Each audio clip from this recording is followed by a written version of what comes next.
Well, we're back together again. Welcome back, Yes. Casey. It's good to see Thank you. you, You look Kyle. lovely. It's good to see you too. Thank you. How's engaged life going? All well? Yeah, it's going pretty good. We had Excellent. Thanksgiving with my family, and that was nice. So, Excellent. Well, tonight I have been looking forward to this show for a while, ever since I reached out to the Trinity Foundation. Many of you probably have seen videos all around the internet, YouTube. They've been countless places, and the only way to really describe it is the farting preacher. Casey, you've seen the farting preacher, right? actually, just today, John What? showed me that today. Yes, I didn't know. I didn't know that was Okay, a thing. that Yeah. was So, a but thing. Well, I did see it before I came on the show tonight. So, yeah, that was well, That's interesting. interesting. that Did not put that together. We may be credited for it, but a oh friend yeah, of yeah, yeah, yeah. Yeah, well, yeah, I would never put that off on you, Pete. But I'm just saying that I want the, like, if I say Robert Tilton, more people would get when I say the farting preacher than when I say Robert Tilton. So when that makes the connection for them. I know everybody knows who Benny Hinn is, but Robert Tilton is the farting preacher, and at one time he had the largest it was an empire. The man was the king of televangelism, Televangelism.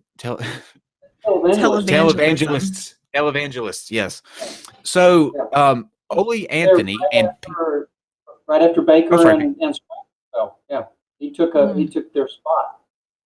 right. Yeah, bigger than And he was bad. They're all, for some reason, they all don't learn from each other. Like, and we're going to get into this in just a minute. But um, uh, long story short, Pete Evans is here from the Trinity Foundation. Do you want to explain why Ole's not with us tonight, Pete, and Yes, that way?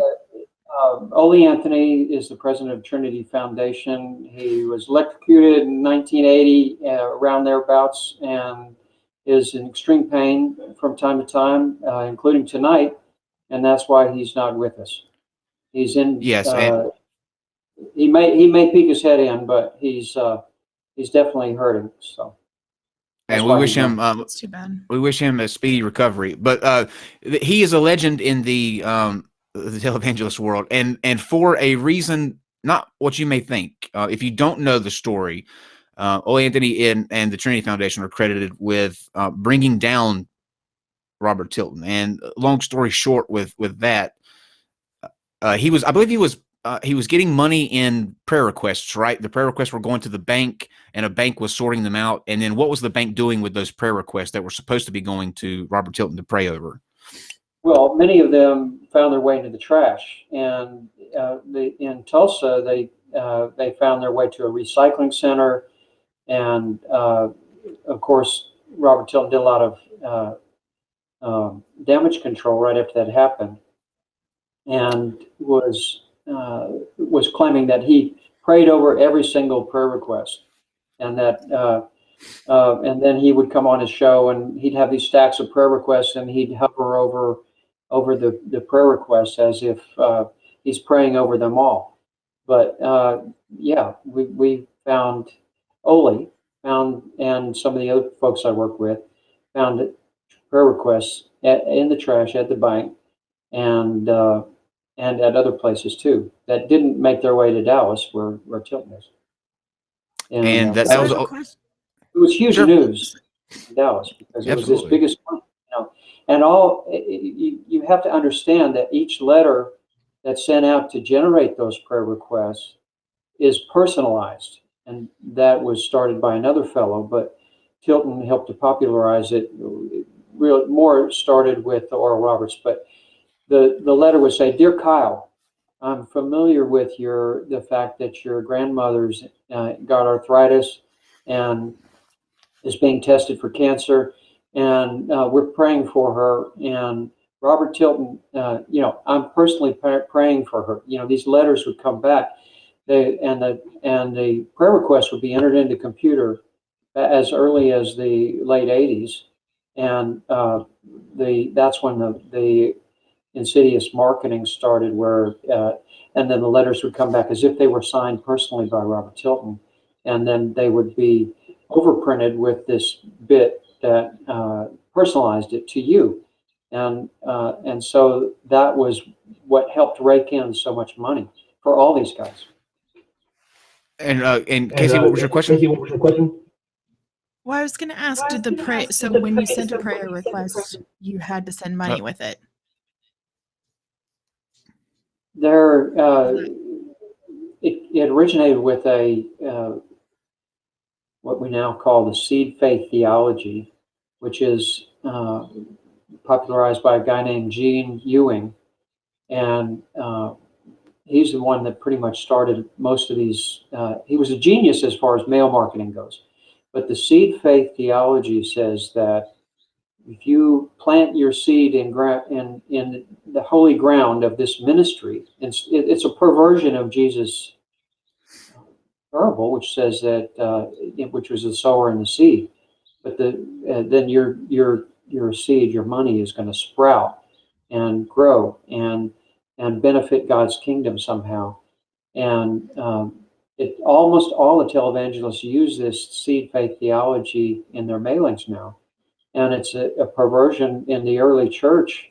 The seed that sprouted was the believers around you. That sprouted from the seed was the evangelist that fell into the ground and died because he gave his life to the community around him. And so the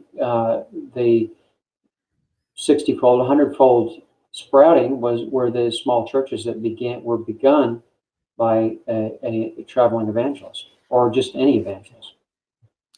I'm getting a little bit of. Are you watching the stream by chance on your end? Can you mute that? Yes. Because it's echoing. It's echoing back through, so I'm hearing a little double echo on that. But I kind of wanted to. I have just two announcements to make real quick before we actually jump into it. And I think that's how this conversation is going to go. There's so much to unpack that. I want to get straight to it because there's a lot of moving pieces that we that I want to make sure that we cover. But real quick before we do, you can get this new. Steve and I have a new T-shirt that we put out yesterday, right here for the NonSec show. You can get that. It's too cool for dumpster fires. So you can order that off of Teespring. The link is in the description. And then today is a special day because 1 year ago, on this day, at this time actually. Steve held a hangout. It was actually my first hangout that I ever did. I'd never done a hangout before. He wanted to bring me on to talk about what we were going to do in January, which was the NonSequitur show. So I put together just a 60-second clip of that hangout so you can see where it all began 365 years ago today at this time. 365 days ago. Mm-hmm. What did I say? Years. Okay. If you think you have an idea that just seems so inconceivable and out of whack, those are the ones that I like the most. You know, Me too. I want to be. Me too. Yeah, and Steve will tell you I have some outlandish ideas all the time. He does. And this kind of came out of there. If you think about it, this was kind of a wild. Long shot, I guess, but gotta do it. Gotta make it work, and we will make it work, and we are definitely going to make it work. So keep tuned to that.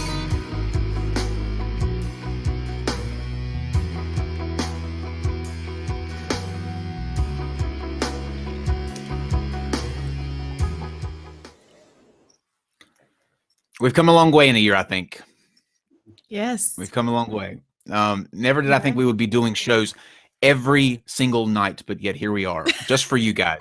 So thank you for your support. We're in a crazy place for being a channel as young as we are, and we have you guys to thank. So thanks for sticking with us and supporting us. We love you. Well, most of you. The rest of you, not too much. But okay, now let's jump into tonight's discussion. We love you all. Oh, don't paint me in that box. I'm gonna be the next on their target list. They're gonna be investigating me. So Pete, what is? Why don't you take let's start out and explain to people what the Trinity Foundation is itself and kind of how it began, and we'll kind of move along that timeline and get to these particular pastors in general. But what is the Trinity Foundation? Well, the Trinity Foundation is a nonprofit organization, public organization that has members, that was founded in 1972 to communicate Christ somehow in the media. And as I was telling you a little bit earlier, we almost began heading down the same road as a lot of the televangelists. But thankfully, Pat Robertson bought the television station out from under a group that Ole Anthony had formed. And so we ended up going sort of underground for a while, becoming a small home church community. And then in the late 70s, I worked on a project only investigating religious broadcasting. We looked at programs and were trying to figure out why, people would turn on the radio and get screamed at and ask for money all the time. And if anybody ever really watched it. And we looked at the Arbitron ratings, and not many people were watching or listening to religious broadcasting. And so we tooted along for a long time, and then during the rise of Oral Roberts and the rise of Jim Baker, and then later and the rise of Jimmy Swaggart, we were really just a small community of believers that met often and hung out together a lot, and just normal people. We Ole taught, and sometimes he would use the F word in Bible study, and we were used to that. So, anyway, I use the F word a lot in my Bible study. Yeah, him and Casey would get along just dandy. Yeah. I wanted to bring up. Let me see if I can find it real quick, Pete. There was an article that they did about Ole from, I believe it was D Magazine, and I wanted to read this really quick so that people can kind of get because you actually, we on this show, this is a secular based show, but the interesting thing about you guys is that you are actually active believers, and you're believers that went and held these other believers accountable. And that's something that I don't think most would do. Most would just kind of turn a blind eye, I think, and, not want to bring that kind of attention to the church, which is why I really respect what you guys do. But I wanted to read so people can kind of get an idea of Olli Anthony. I thought this was just brilliant. And this is from D Magazine, and it says that Olli Anthony was the only preacher I ever met who wanted to talk about getting laid. To be fair, he mostly talked about not getting laid and the crimp it put in his style. I would ask him what happened, and he said, "Well, I mentioned the God thing." I would say, "You shouldn't mention the God thing," and he said, "Yep, I've lost more nookie over that. God is punishing me." I thought that was fantastic. Yeah, exactly. Probably myself included in that too. But I've since come to understand that for me, the meaning of marriage is a picture of Christ and the bride, and so the fornication and the adultery, and that I myself am guilty of it. I can't do that anymore. And I've seen, as I get older, I've seen that how many marriages it destroys, and and you look at the divorce rate in America, even among, especially among Christians, is over 50%. It's amazing. But anyway, people just don't like each other. Yeah, people don't. Yeah, people have to be honest. They don't like each other. Yeah. You have to make a marriage work. I mean, you can't just expect it to. True. Not giving anything. The thing about you guys, though, that I kind of, like I said earlier, I respect it, and I can kind of I'm okay with is that you're people, and you realize that you're people with faults, and you don't try to act as though you have a moral high ground, or how you get some people. It's like with that article. Olli is just he's being Olli. He's not trying to be anything other than himself, and I think that makes a huge difference. At least for me. But so I just think what you guys do is great. But when the thing hit with Robert Tilton, let's kind of talk about. You told us like the history and how you guys started, but how did you shift to being a group that kind of got together and did Bible study to having your target set on someone that was swindling millions from people every year? Well, it happened quite by accident in a sense. Olli spoke to a congressional committee with another worker of mine who since died of cancer about him and his donations to Robert Tilton. He donated $5,000 to Robert Tilton, and it destroyed his marriage. Harry Getzloff, dear friend of mine, he died 10 years ago of lung cancer. But with that, speaking to a congressional committee about the problem of televangelism at that point, I think it was around 1987, something like that. And Diane Sawyer and her producer got a hold of that interview and approached Olli Anthony at the time and asked if he and the people who work for the foundation would help them with an investigation and delve into the business of televangelism.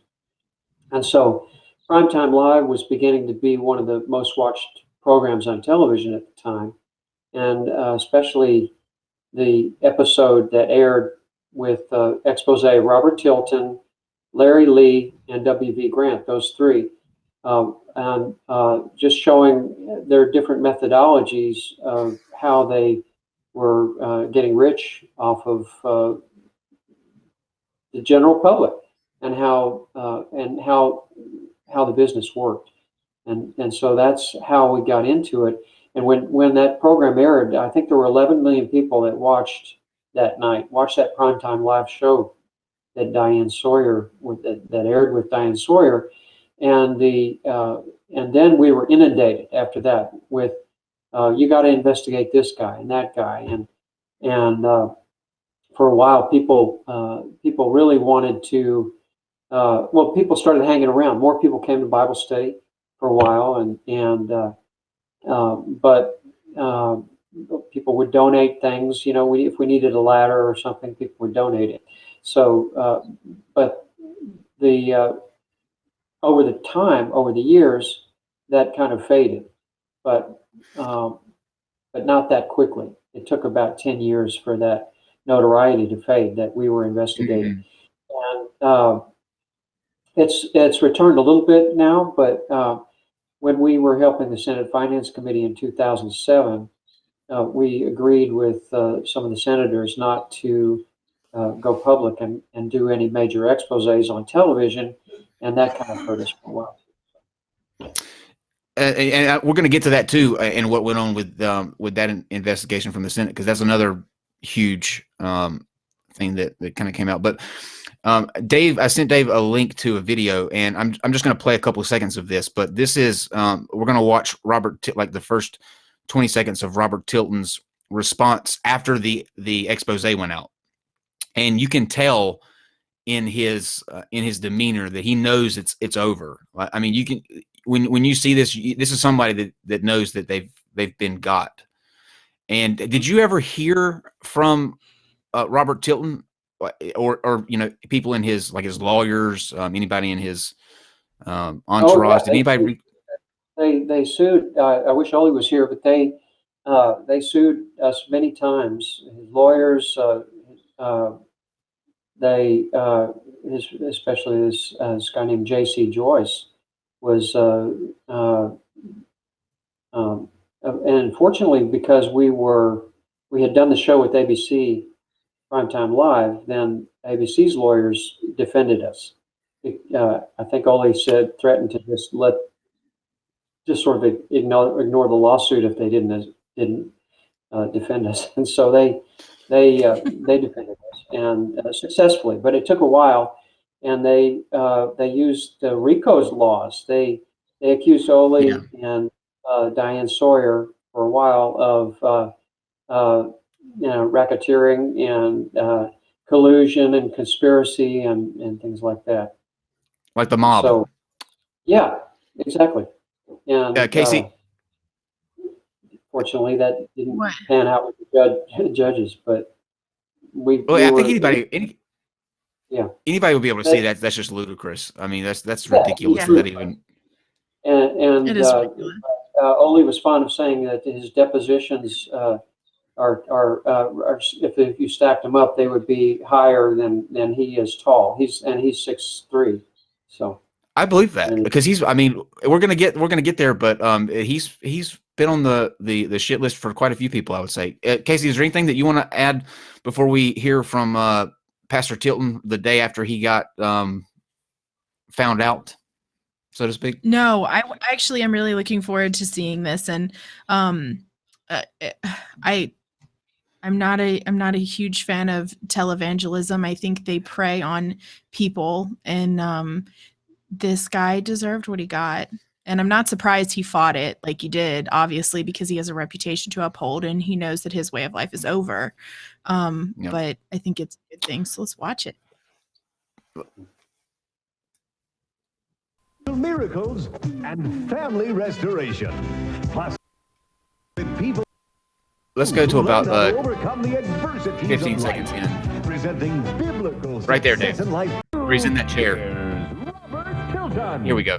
Perfect. We welcome all of you that are joining us this beautiful day. And it is a beautiful day. Did you know that you can have storms raging on the outside and have the peace of God on the inside?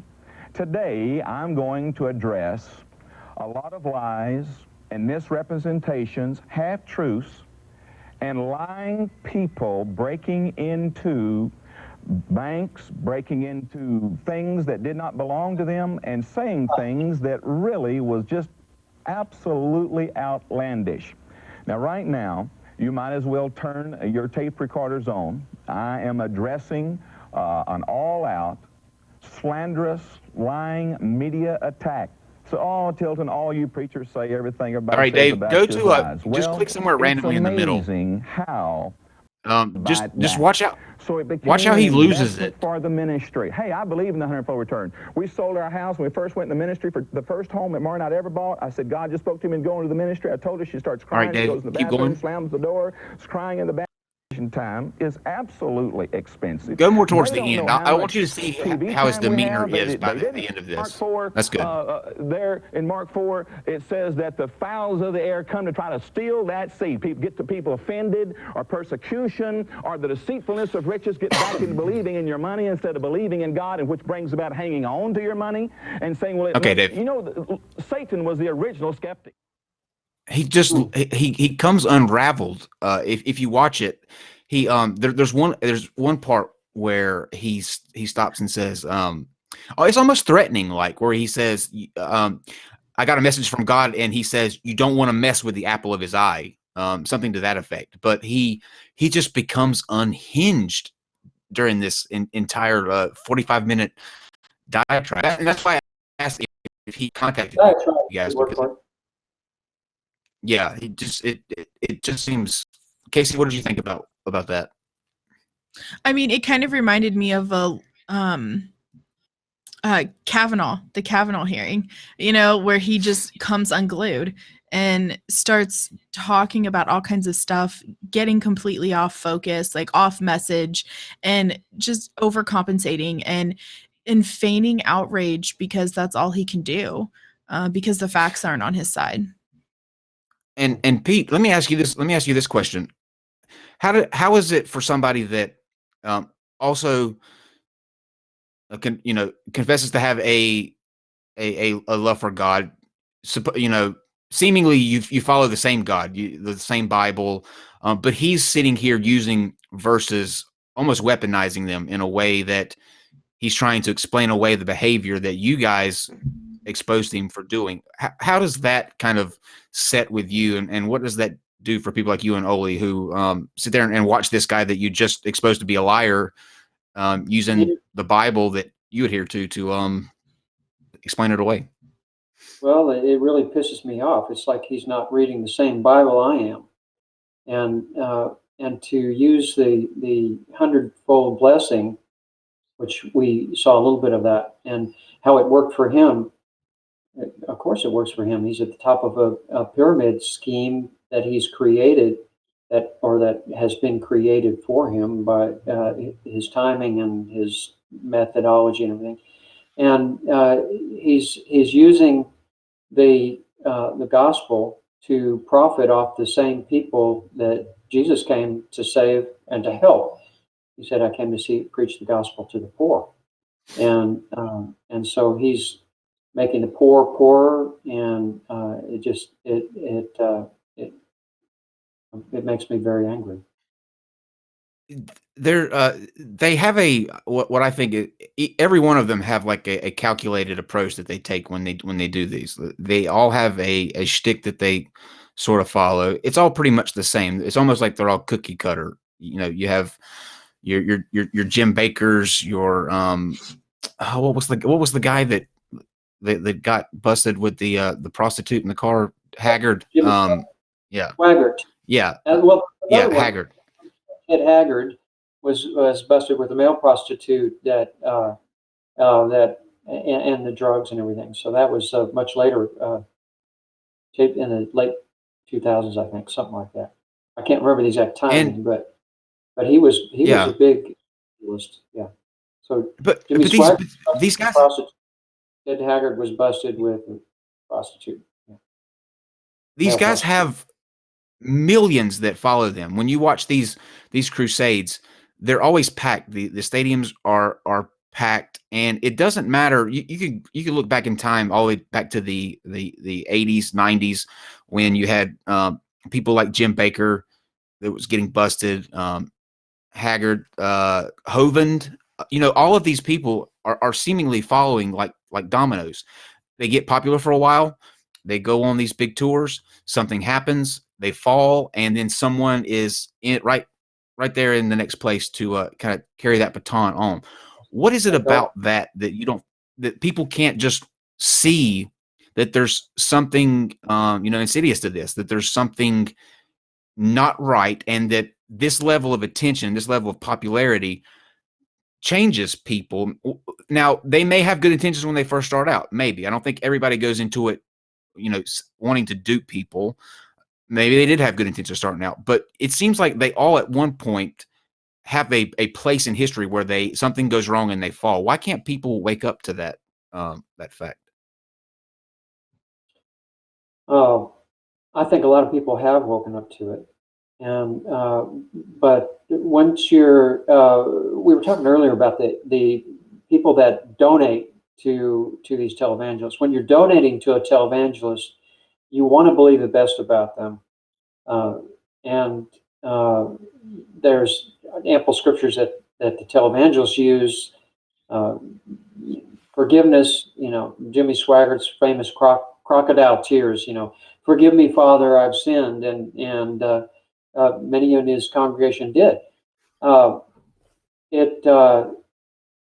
I'm thinking about Paul Crouch, who ran the Trinity Broadcasting Network, was outed for a sexual encounter he had with a guy that was his chauffeur for a while, a chauffeur, and but his lawyers. I mean, there's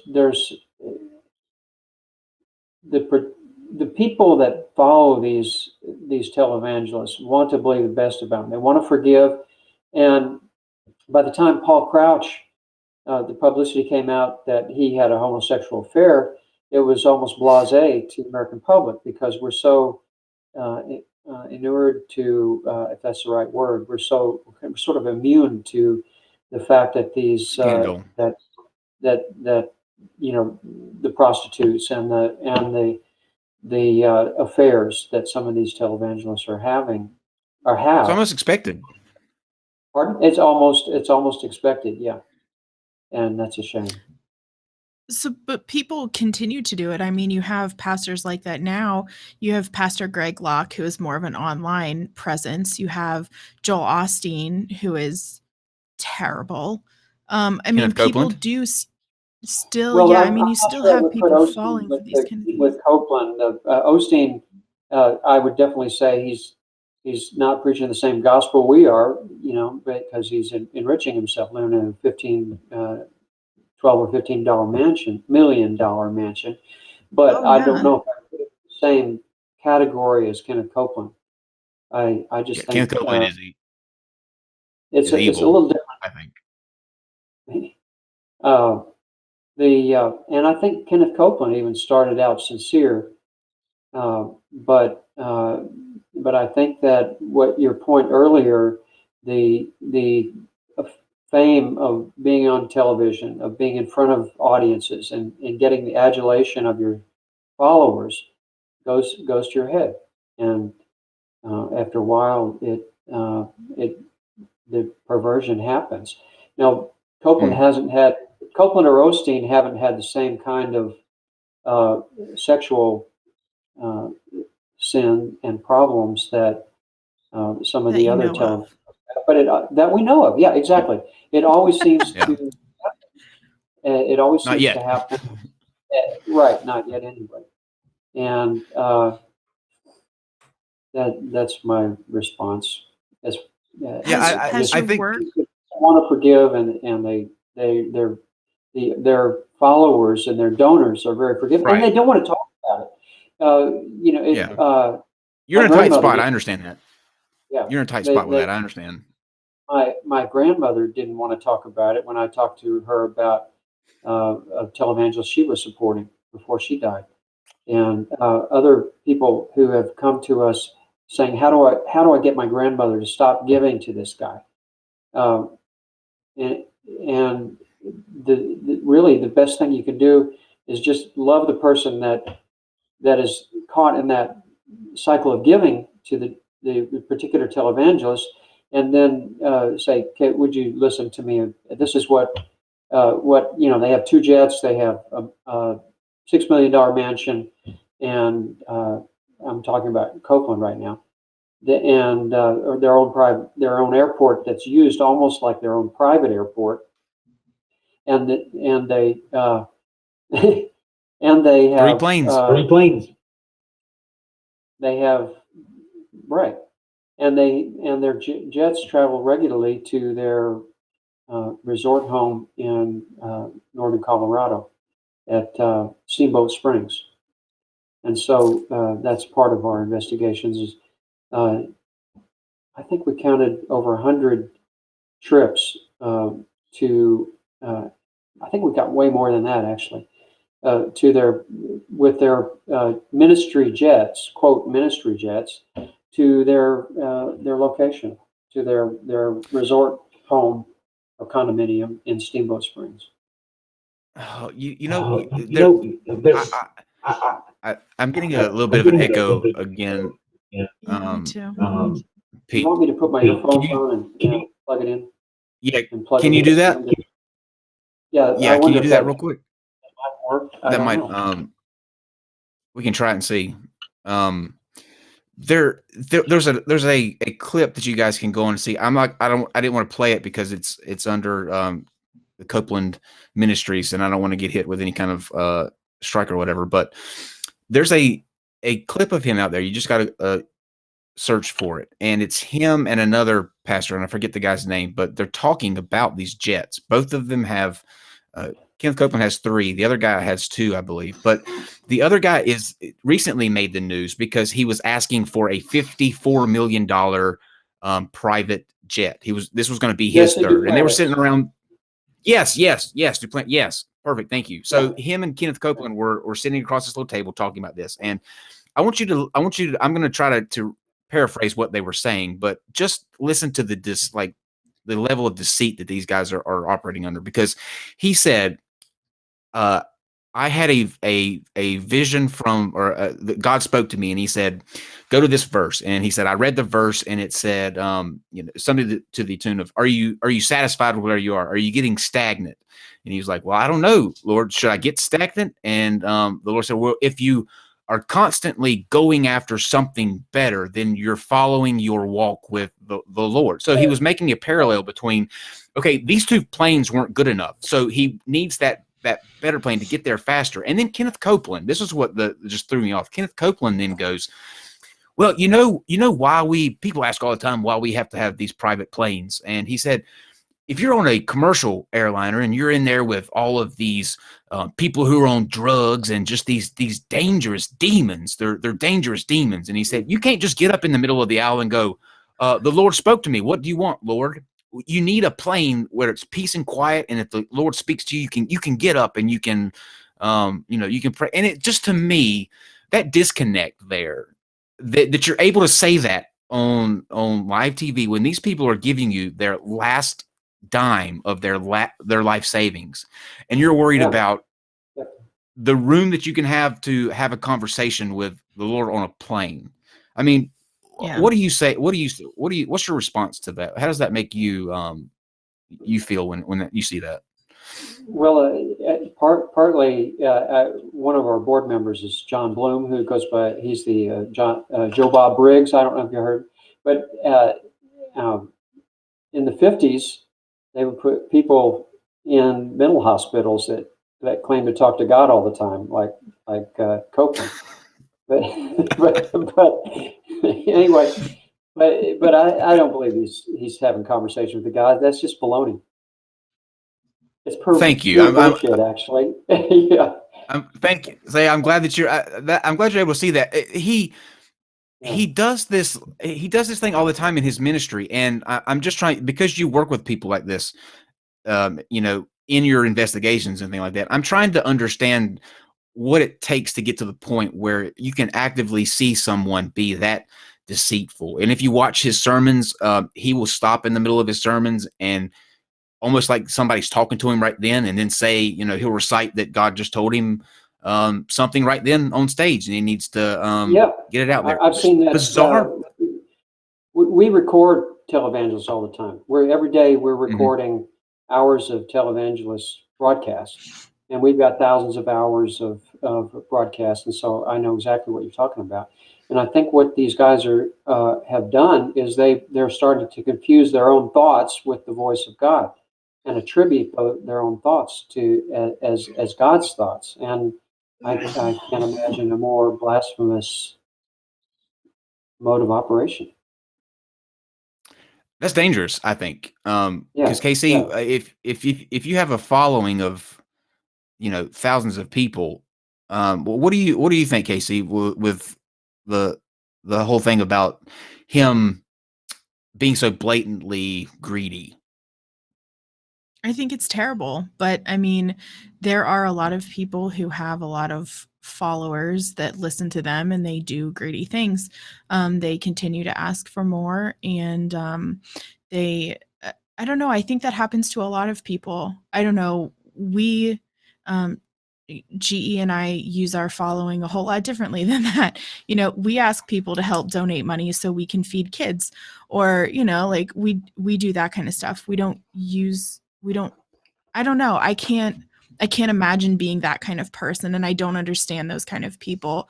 And it really bothers me that people use religion to get people, like you were talking about, Kyle. How do you stop somebody from giving them their last bit of savings, and they're donating it so these people can buy their third jet? Like that Right. It just disgusts me. Absolutely. It disgusts me. But I mean, Pete, but listen to this though. It's common. One of Robert Tilton's biggest just WTF things that he said is, and I know you'll know this, Pete, but where he's at one of those telethons, and he's shouting out that he's not going to accept anything less than $1,000 as your seed of faith, because What? God told him that yes, that he wants $1,000. He wants you to show that that you mean it and that you're committing. And then he starts speaking in tongues, and he says, we've seen legs grow, and we've seen, what do you say? We've seen midgets grow. We've seen Midgets grow limbs and limbs grow back, and midgets grow. right. Nobody Right. has seen that happen. Right. No one has seen that Nobody's happen. seen That's that happen. ridiculous. Yeah. It's ludicrous. Yeah. I mean, It should piss okay, me so off. so let's I'm trying now, to be nice. in- I'm trying to be nice. as Really bad. as part of your investigation with Diane Sawyer, we learned that an interesting thing about Robert Tilton, and I'm interested to find out how you guys kind of found this tidbit out. So Robert Tilton had a roommate in college, and Mhm.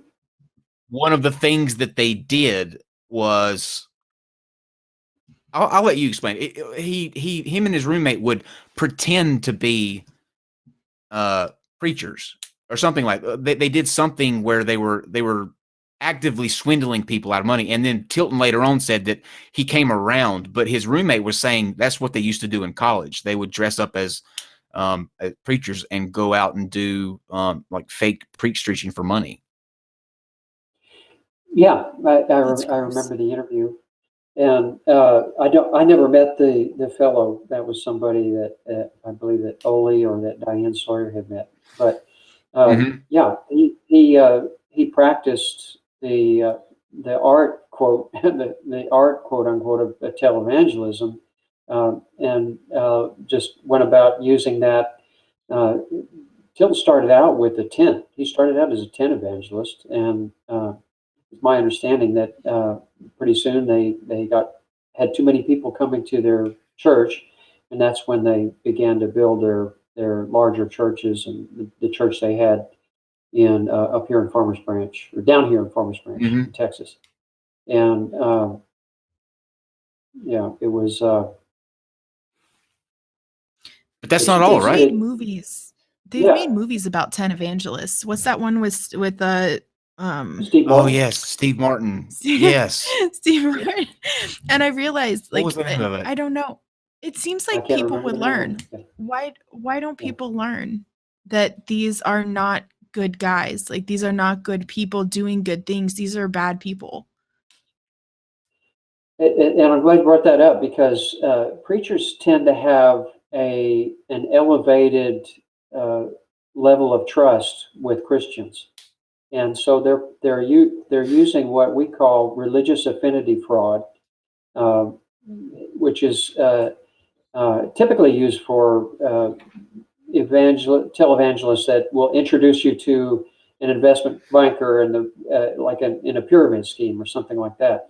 That's religious affinity fraud. But in a sense, they're using that same level of trust that is given to preachers, and so if the preacher comes on and says that you're going to, if you give $100, God's going to multiply that 100-fold, and you'll get $10,000 back.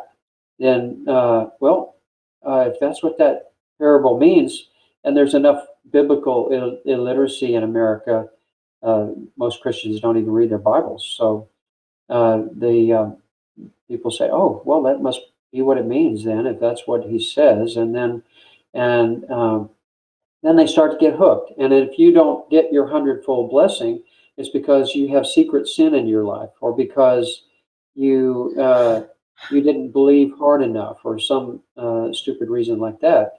And instead of the reason is because every once in a while somebody's going to get rich.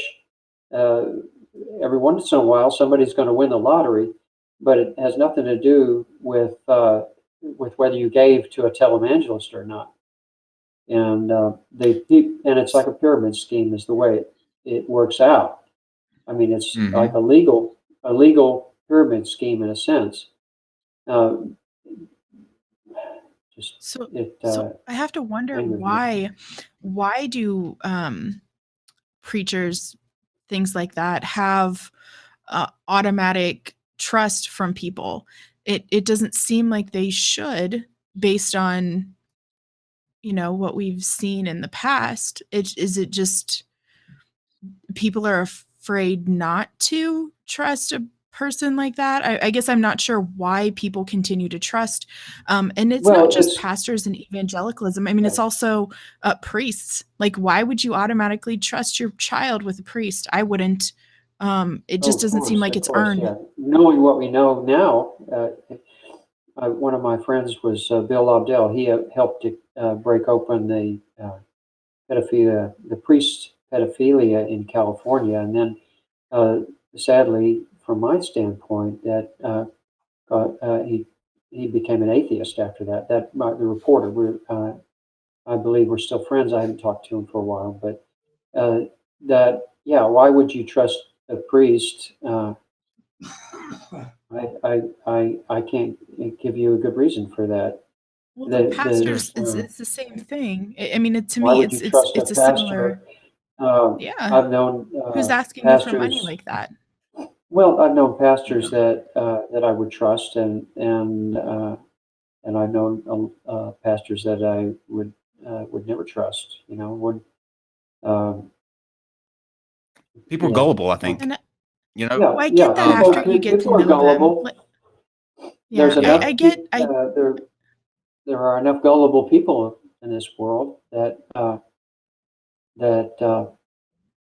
it's not in their conscience, or it's not in their consciousness that these scandals and all the riches that are, I don't buy it that a priest or that a pastor needs a private jet to get where he's going. And I've seen some of the places they travel to, and yeah, you're going to need a private jet for some of those places, but why don't you just hire charter a jet in those cases?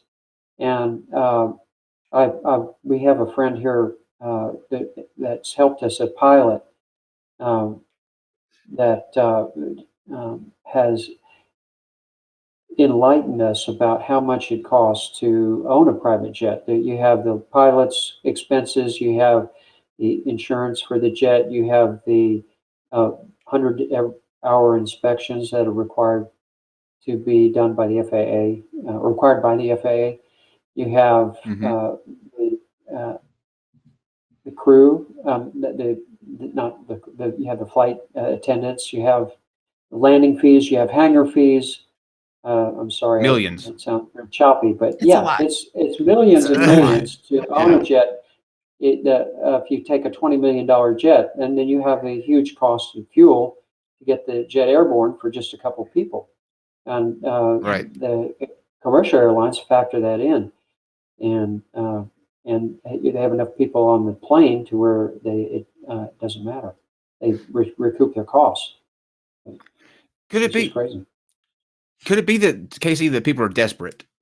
That some of these people are in they're in such a state of desperation, be it financial or medical, or a loss in their life, or there's dangers of the family splitting up. Couldn't it be that some people get to that point where they are literally willing to try anything, and they let their desperation kind of blind them from what should be critical thinking and being able to see and make rational decisions, because people are irrational. I mean, we all know this. People are irrational. Yeah. I mean, sure, I think that's totally possible. But I guess I think it's difficult for me to understand given the history of these types of people. Sure, yeah. That you know what I mean? Like, just given, like you said, there's somebody that replaces them and they fall, and then someone replaces them and they fall, and it's just a constant thing that's been going on for a long time. And so it just seems like that you would know better. It seems like anybody with half a brain would know better than to trust someone like that. And they just, I don't know how they do it. May I respond to that? Because Sure. I can see why you would think that, because of all the scandals that we've been talking about and the riches we've been talking about. But desperation is a funny animal inside of a human being. you're desperate, you'll reach out to anything. You'll give your money to, you'll go buy lottery tickets. You're in debt. You'll go see a loan shark. You'll go. You'll cross the border. You'll do whatever you need to try to feed your family or help the loved one that is dying of cancer or whatever. And so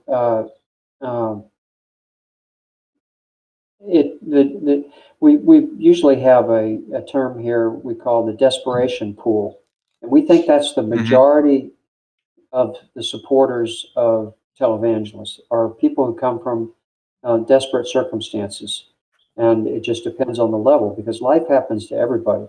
So everybody's got deaths in their family, sickness in their family, financial problems at one level or another in some part of their family, and so there's a desperation pool. Then there's a pool of people that want to justify their own greed as well. So and you've got a much smaller percentage of people that give to televangelists because they see what it's done. They can befriend the televangelist because they're giving a lot of money. They have a lot to give, and so the televangelist lets them sit on the front row, brings them up on stage, and introduces them. And this is our one of our best supporters, and then gives them perks. Every once in a while they might get to fly in the jet or something like that. Entourage status. Yeah, That's antithetical entourage to what the Bible status. Yeah.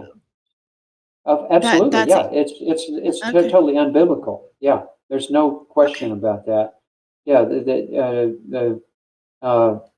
Jesus taught a parable about that. He said, woe to you who love to sit in the rich seats in the synagogues and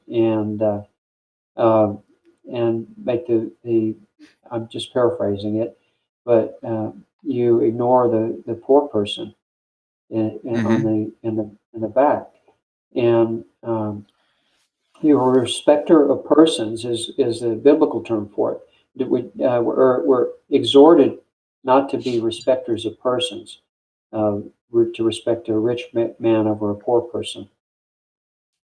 In a lot of these, though, in a lot of these things, there's one gentleman that I don't know if he's on your radar, if he's ever been on your radar, but I wanted to show a clip of this event that he was, because now when you see this event, guys, I mean, to me, this is unbelievable to a just a degree I've never seen before. But this clip was taken back in the 90s. Now, this particular televangelist is still doing this very same routine, like this very same down to the T, and he's been Wouldn't be talking about steady. Peter Popoff, would you?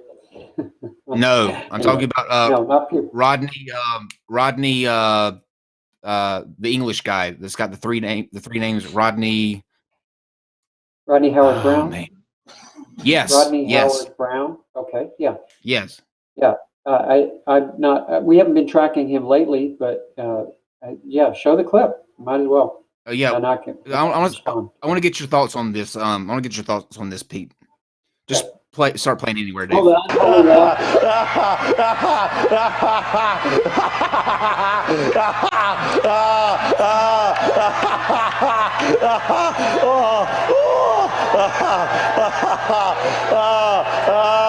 Hallelujah. Woo! Hallelujah. Hallelujah. Hallelujah. All right, Dave, go to another spot. Hallelujah. Just randomly. Oh, hallelujah. Membeba, viva, bababa, bababa, badiva, bebeba. Membeba, bebeba, beviva, briando, bebeba, briando, breveva, briende. Nangalingaling, jangaling, rangalung, dongalong, songo. Mang. Oh, lemonea. Oh, manania, na. Oh, payana. Oh, manania. Oh,